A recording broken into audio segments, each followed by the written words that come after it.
శ్రీశైలంలో 9వ trust board సమావేశం కీలక నిర్ణయాలు తీసుకుంది. 45 అంశాలను చర్చలో పెట్టగా అందులో 39 అంశాలకు ఆమోదం తెలిపింది. 6 అంశాలను ట్రస్ట్ బోర్డు వాయిదా వేసింది. ఉత్కంఠంగా ఎదురుచూసిన సాలు మండపాల టెండర్లను ట్రస్ట్ బోర్డు వాయిదా వేయడం చర్చకు దారితీసింది. ఇప్పటికే 2 సార్లు ట్రస్ట్ బోర్డులో సాలు మండపాల విషయం చర్చించి తిరస్కరించింది.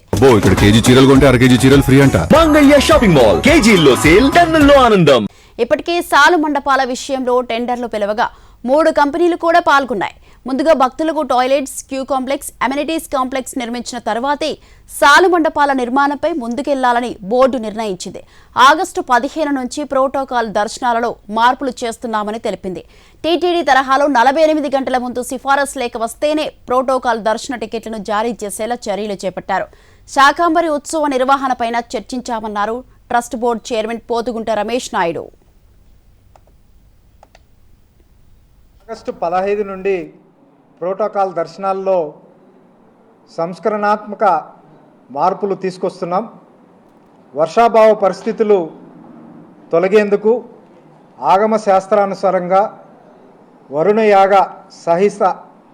సహస్ర ఘట్టాభిషేకం 7వ తారీఖు నుండి 11వ తారీఖు వరకు ఆలయంలో నిర్వహించతలచించినాం.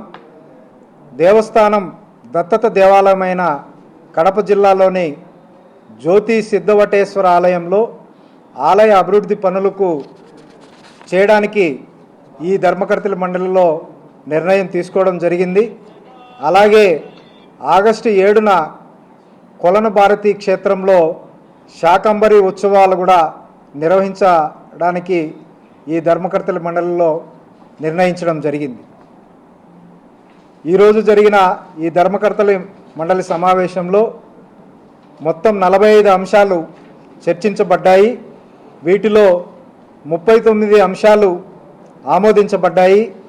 మిగతా 6 అంశాలను వాయిదా వేయడం జరిగింది. సమావేశంలో అజెండా అంశాలతో పాటు శాకంబరి ఉత్సవ నిర్వహణ, శ్రావణ మాసోత్సవాలు, సహస్ర ఘట్టాభిషేకం కార్యక్రమాల గురించి కూడా చర్చించడం జరిగింది. ఆగస్టు 15 నుంచి ప్రోటోకాల్ దర్శనాల్లో సంస్కరణాత్మక మార్పులు, టీటీడీ తరహాలో నిర్దిష్టమైన విధానం అమలు, సిఫారసు లేఖలు కనీసం 48 గంటలు ముందస్తుగా పంపాలని, పంపించిన వాటికి ప్రోటోకాల్ ప్రకారంగా ఆన్లైన్ సిస్టంలో వారికి ఒక మెసేజ్ వెళ్తుంది.